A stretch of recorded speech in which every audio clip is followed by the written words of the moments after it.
Assalamualaikum warahmatullahi wabarakatuh. Innal hamdalillahi nahmaduhu wa nasta'inuhu wa nastaghfiruh wa na'udzu billahi min shururi anfusina wa min sayyiati a'malina. May yahdihillahu fala mudilla lahu wa may yudlil fala hadiya lahu. Asyhadu an la ilaha illallah wahdahu la syarika lahu wa asyhadu anna Muhammadan abduhu wa rasuluh.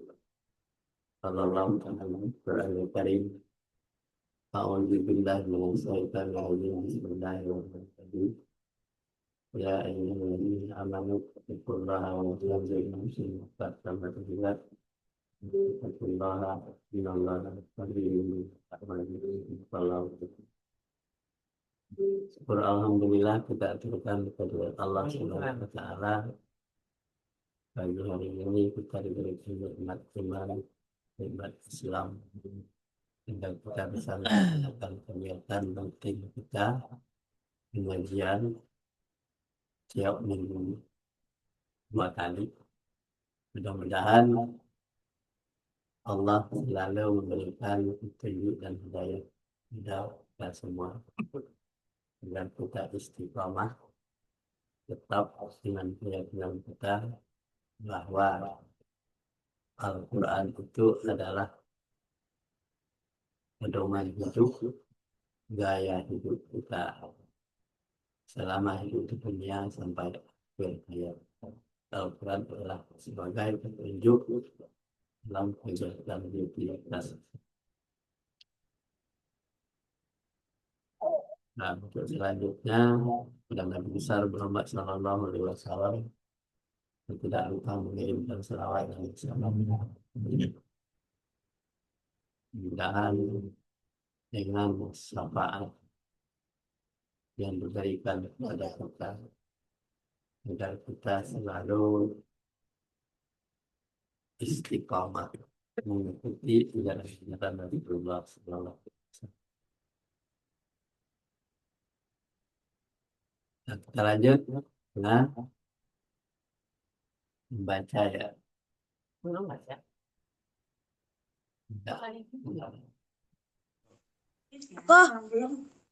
Apa yang baca nih? Bukan, ayo dulu deh. Ini so ini.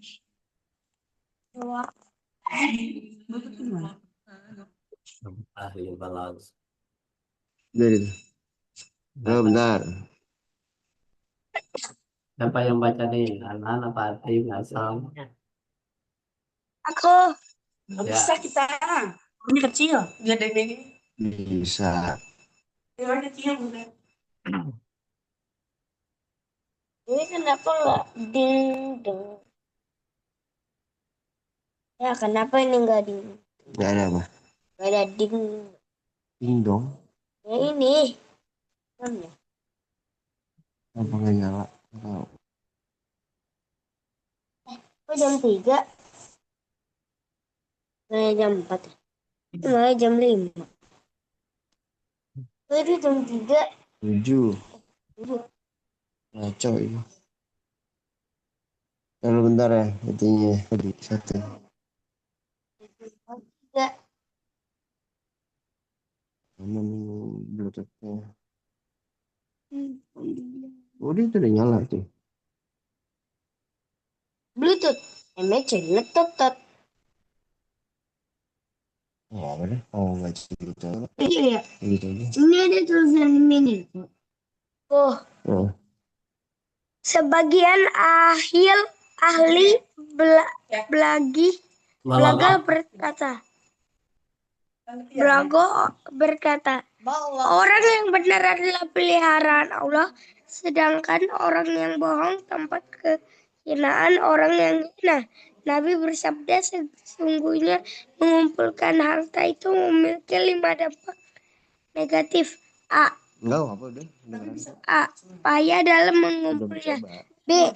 Lupa mengingat Allah karena Iya, lagi mau nyari sibuk cuma mengatur. C. Takut terhadap begal dan pencuri. D.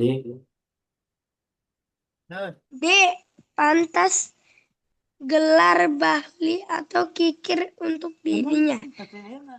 Menjauhkan diri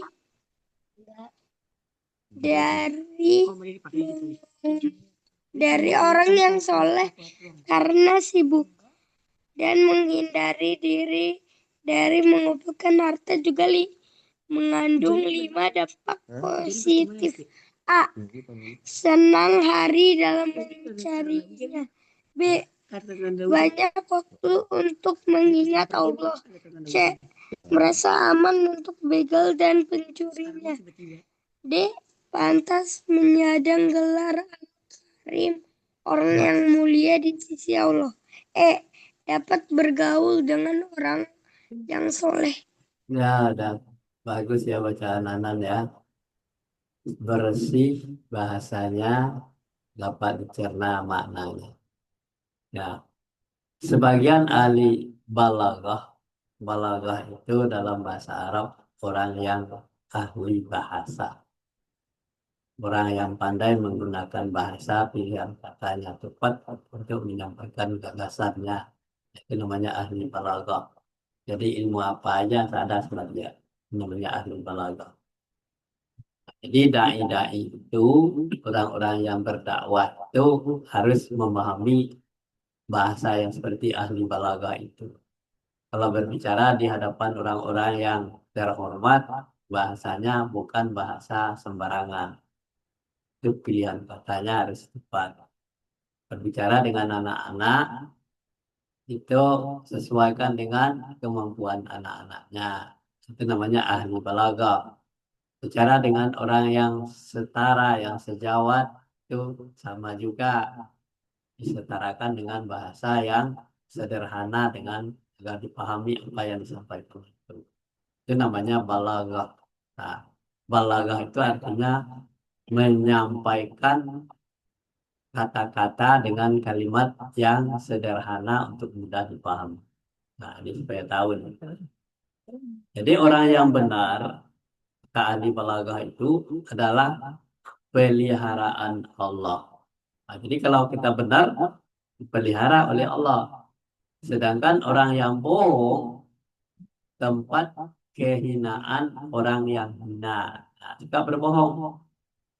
Nah, kalau orang suka berbohong, dia cari temannya tukang bohong juga. Kalau orang benar, cari temannya orang-orang yang benar semua. Nah, lihat contohnya sekarang nih, dalam kasus ijazah palsu, semua orang yang bohong berkumpul dengan orang-orang yang bohong semua, yang mencari narasi-narasi untuk meyakinkan orang. Sedangkan orang yang benar terpisah lagi, yang mencari narasi-narasi sesuai dengan fakta dan data yang ada. Yang di persidangan kita perhatikan banyak orang-orang yang terjebak dengan bahasanya sendiri. Ini bohong ya.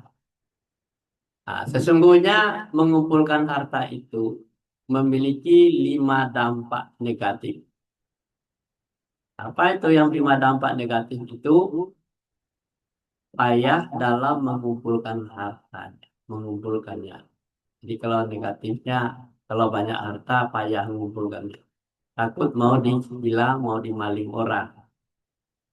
Kemudian B-nya, lupa mengingat Allah karena sibuk mengatur harta. Nah, jadi orang kalau banyak hartanya, sampai pagi harta itu tidak akan susah untuk dikemas. Kenapa? Banyak sekali. Sibuk dia ngaturnya. Takut kehilangan. Sehingga dia tidak takut lagi kepada Allah. Perintah Allah sudah dilanggar.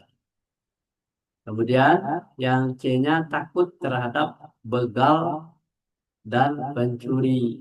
Jadi kalau orang banyak harta itu, begal itu sudah ada sebenarnya. Misalnya kita bawa motor ke orang yang tidak punya motor. Nanti orang yang punya motor itu dibegal atau dipotong kepalanya, diambil motornya dan dicuri. Itulah pekerjaannya. Jadi takut. Jadi jangan pakai harta, pamer harta kepada orang-orang yang sudah susah. Nah, ini. Terus lanjut, yang D-nya pantas menyandang gelar bakil. Jadi si bakil atau si kikir itu adalah untuk ukuran dirinya sendiri.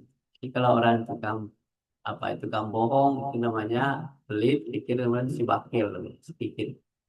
Kemudian E, menjauhkan diri dari orang yang saleh karena sibuk. Kenapa? Dia sibuk ngumpul hartanya, tidak bakal ketemu dengan orang-orang yang saleh. Untuk mengadakan pengajian, tidak mungkin. Baca Al-Quran, tidak sempat. Ya kan? Sholat pun ditunda-tunda waktunya. Jadi, biasanya orang yang sibuk seperti itu. Dan menghindarkan diri dari mengumpulkan harta dan juga mengandung, ya kan? Dan menghindarkan diri dari mengumpulkan harta juga mengandung 5 dampak positif. Nah, yang pertama adalah hari senang hati dalam mencarinya. Ya, senang. Ya, senang hati dalam mencarinya.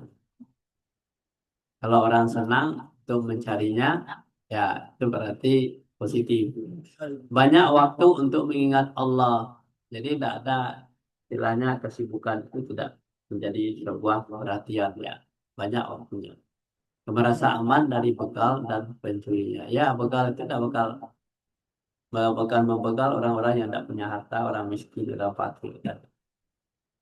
Kemudian dia pantas menyandang gelar Al-Karim. Jadi orang yang mulia, si Al-Karim namanya di sisi Allah. Jadi orang-orang yang sederhana tadi, yang positif tadi. Kemudian yang E-nya dapat bergaul dengan orang yang saleh. Nah, jadi untuk bertemu dengan orang saleh itu ya punya waktu. Kalau tidak punya waktu ya susah.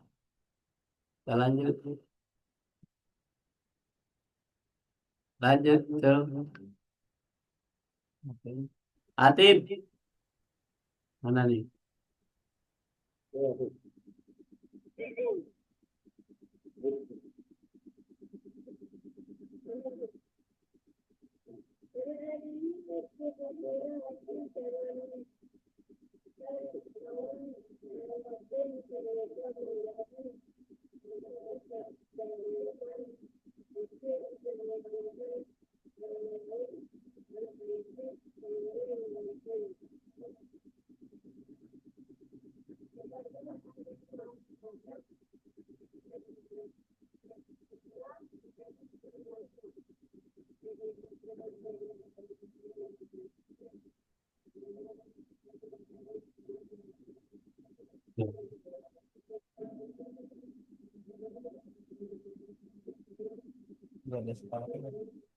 Ada.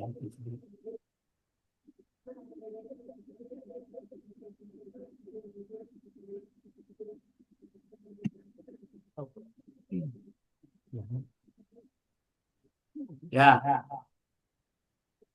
dengan adanya sifat murah hati, jangan jangankan kawan, lawan pun berubah menjadi cinta. Sedangkan kikir, jangankan orang lain, anak-anaknya sendiri membencinya. Nah, jadi salah satu supaya kita disenangi oleh orang adalah dengan sifat murah hati, pandai membawakan diri dengan siapapun. Orang lain yang tadinya kikir menjadi pemurah. Orang yang tadi pelit tidak pikir lagi. Jadi orang lain, anak-anak, kalau kita yang anak-anaknya sendiri kita membenci, ya, yang membencinya bisa senang lagi.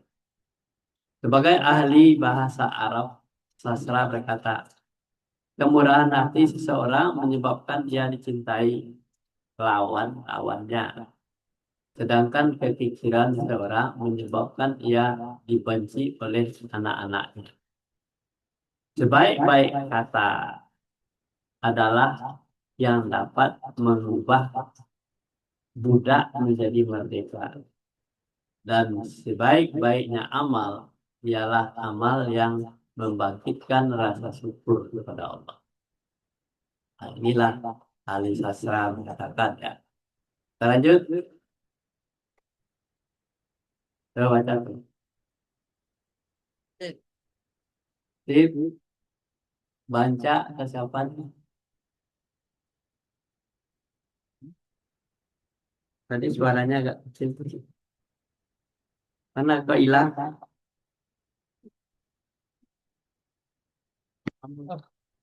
Mana motifnya?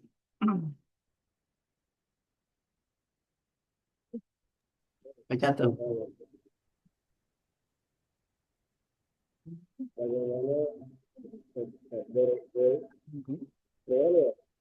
Dengar, dah. Tadi kecil suara hati, terus sekarang udah terdengar.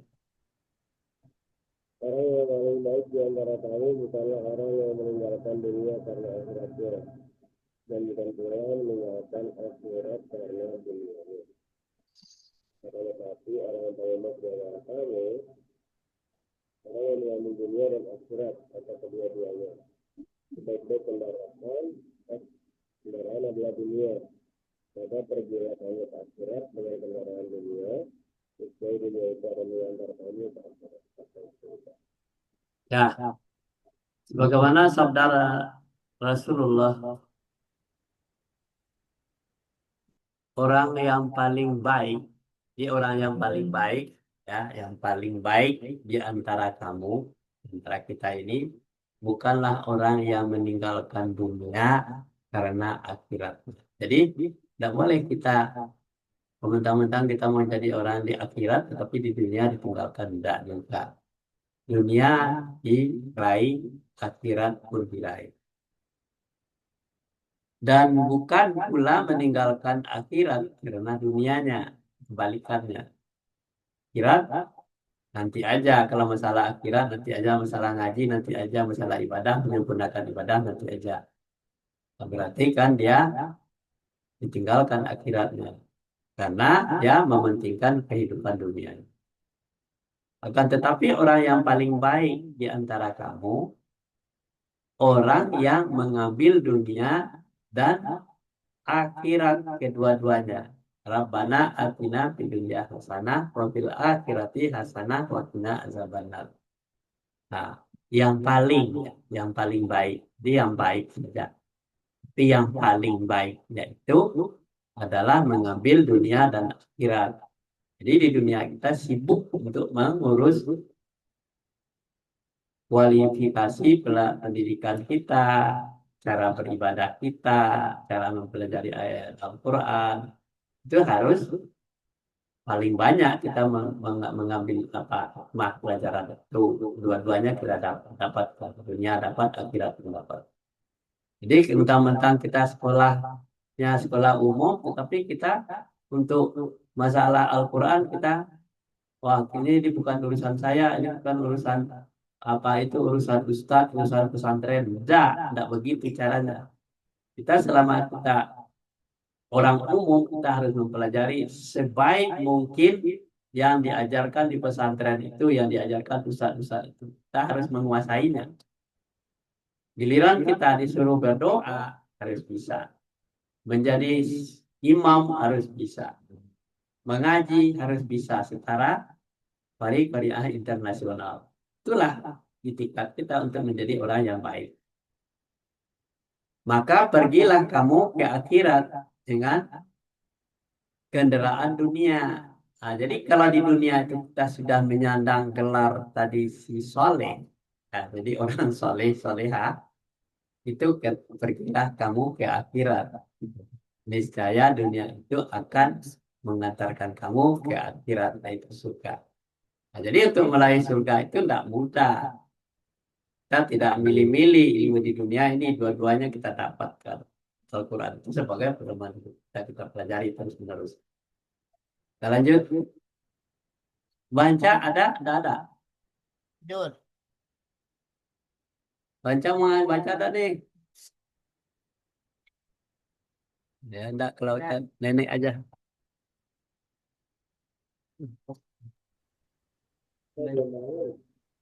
Oh ya. Allah hartamu di jalan Allah agar menjadi kendaraan yang mengantarkan kamu dari dunia ke surga dengan selamat dan bahagia. Dalam hal ini, Sayyidina Ali berkata, dunia itu sedekah bagi orang-orang yang mau mendengarkan, Menjedekahkan. menceritakannya. Tempat keselamatan bagi orang-orang yang mengerti tentang dunia. Dan tempat mengumpulkan bekal bagi orang yang mau menyediakan Betul. bekal dari dunia. Ya. Nah, ini perintah infakkanlah. Berarti kita disuruh nih menginfakkan hartamu di jalan Allah. Apa saja harta yang diinfakkan? Kalau ada uang, uang. Kalau ada ilmu, ilmu. Ya, semuanya kan diinfakkanlah hartamu untuk mengejar, mengantarkan kamu ke surga, ya kan? Dengan selamat bahagia. Jadi apa yang ada? Jadi kita raih semuanya. Kalau bisa kita dapatkan harta sebanyak-banyaknya dengan cara yang baik, cara halal, kita berinfak ketika kita masih hidup. Atau kita mendapatkan ilmu, kita sampaikan ilmu kita itu sama dengan menginfakkan yang ada dalam diri kita. Bahkan kendaraannya itu adalah menginfakkan harta ini. Jadi jangan diam saja, ya. Itu berarti kita harus berusaha mencari untuk bahagia di kampung akhirat dengan selamat bahagia. Dalam hal ini Sayyidina Ali berkata, dunia itu sedekah. Jadi kalau dunia itu sedekah, tiap hari kita bersedekah. Bagi orang-orang yang mau menyedekahkannya, di dunia itu sedekah. Apa saja, senyum pun bersedekah. Jadi jangan sampai kita bermuka masam kepada orang lain. Oleh sebab itu tidak termasuk sedekah. Bukan sedekah untuk masuk ke neraka. Jadi sebabnya kita disuruh menjadi orang baik. Kemudian tempat keselamatan bagi orang-orang yang mengerti tentang dunia. Nah, keselamatan, mengerti dunia. Dunia itu boleh diraih, tetapi dengan cara yang benar. Ya. Dan tempat mengumpulkan bekal bagi orang yang mau. Siapa yang mau untuk kampung akhirat? Mula bekal sedekahlah. Apa yang bisa disedekahkan? Kalau tidak ada ilmu, harta. Kalau tidak ada harta, ya ilmu. Gitu. Jadi wajib setiap orang mukmin itu untuk punya ilmu. Jadi man arada dunia, man arada dunia, siapa yang ingin hidup di dunia, hendaklah dia mempunyai ilmu pengetahuan.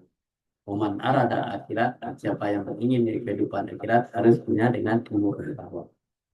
Jadi kita itu bermaksud dua-duanya hidup dunia dan akhirat capai dengan ilmu pengetahuan dan menyediakan bekal untuk menyebekal dari dunia. Jadi akhirat itu diraih dari dunia. Lanjut.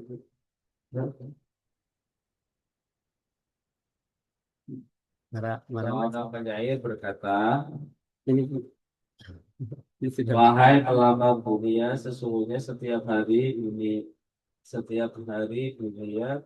kekasih, dia akan minta dikawini kepada setiap laki yang sudah punya istri, padahal dunia itu telah disetujui pada tempat yang lain. Sungguh yang pertama dilakukan dunia kepada pelamar, sesungguhnya aku benar-benar tertipu. Bencana menimpa diriku sedikit demi sedikit. Sediakanlah bekal untuk mati dengan bekal yang sempurna. Sungguh telah memanggil orang yang memanggil, tunggangilah kendaraanmu, dan pergilah ke negeri akhirat. ya. Seorang penyair berkata, wahai pelamar dunia, sesungguhnya setiap hari dunia kekasih. Jadi kalau orang mau hidup dunia, setiap hari itu dunia adalah kekasih. Dia akan minta dikawani pada setiap laki-laki yang sudah punya istri. Ya kan? Padahal dunia itu telah disetubuhi pada tempat yang lain. Nah, jadi Dunia itu sebagai kekasih kita, tempat kita beramal. Dunia darul amal, al akhirat darul jazi. Sesungguhnya orang yang pertama dilakukan di dunia kepada pelamarnya. Ya, jadi sungguh yang pertama dilakukan dunia pada pelamarnya. Jadi kalau kita mencari kehidupan akhirat ya di dunia itu yang dapat. Nah, sesungguhnya aku benar-benar tertipu, eh, bencana menimpa diriku sedikit demi sedikit. Nah, jadi dunia itu kadang-kadang juga menipu kita sedikit demi sedikit. Sediakanlah bakal untuk mati dengan bakal yang sempurna. Nah, jadi kalau kita mau mati akan kita bawa apa? Yaitu bersedekah tadi di waktu kita masih hidup itu. Sesungguhnya telah memanggil orang yang memanggil, tunggangilah, ya kan?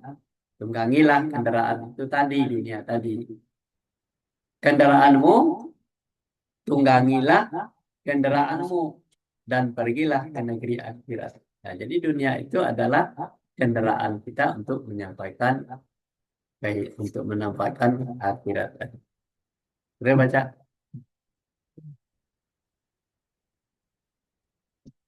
Ada baca. Ini jauh tak bisa. Halim Al-Salam radhiyallahu anhu mengatakan bahwa tergesa-gesa itu datangnya dari setan kecuali dari 5 hal. Sungguhnya yang 5 hal itu termasuk sunnah Rasul Shallallahu Alaihi Wasallam, yaitu memberi jamuan pada tamu apabila ia masuk rumah, mengurus mayat apabila ia sudah mati, mengawinkan anak perempuan apabila ia telah balik, membayar hutang apabila ia telah datang kewajiban untuk membayarnya, bertobat dari dosa apabila sudah terlanjur berbuat dosa.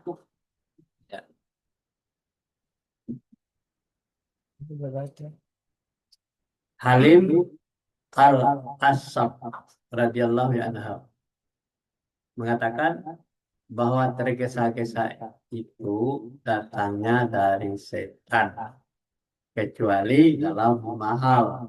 Jadi oleh sebab itu memang manusia itu tergesa-gesa kebanyakan ya. Tiba-tiba sudah menyimpulkan sesuatu yang salah. Itu tergesa-gesa. Jadi kita pikir dulu. Jadi perbuatan setan itu. Nah, kecuali hanya 5 hal yang sesungguhnya yang 5 hal itu termasuk sunnah Rasul Sallallahu Alaihi Wasallam. Nah, apa sunnahnya? Memberi jamuan pada tamu apabila ia telah masuk rumah. Jadi tamu itu dilayani dengan sebaik-baiknya. Apa yang ada kita jamu, kita kasihkan sesuai dengan seleranya. Kalau dia haus, isi air. Disediakan tempat duduk, dilayani kita tamu kita. Kemudian mengurus mayat apabila ia sudah mati. Jadi sudah mati itu tidak ditelantarkan mayatnya, diurus. Kalau dia sudah mati, jangan takut memegang mayat. Kalau orang tua kita sendiri takut memegangnya, Anda boleh urus, dibersihkan. Kenapa? Orang tua kita. Ada banyak orang yang seperti itu, jijik melihat mayat itu sendiri. Dan tidak diurus. Itu salah satu kendaraan di dunia itu. Kemudian mengawinkan anak perempuan apabila dia sudah balik. Jadi kalau kita sudah punya anak perempuan, kita kawinkan. Ya, sudah balik. Kemudian membayar hutang apabila ia telah datang kewajiban untuk membayarnya. Jadi sesuai dengan janji kita kepada orang tempat berhutang. Kemudian bertobat dari dosa apabila sudah terlanjur berbuat dosa. Jadi kita harus menghitung diri kita itu. Apa yang kita lakukan? Kalau kita memang berhutang ya dibayarlah. sesuai dengan apa yang kita ini. Sampai di sini dulu kajian kita pagi hari ini. Mudah-mudahan kita diberikan petunjuk dan hidayah oleh Allah. Wabillahi taufiq wal hidayah. Assalamualaikum warahmatullahi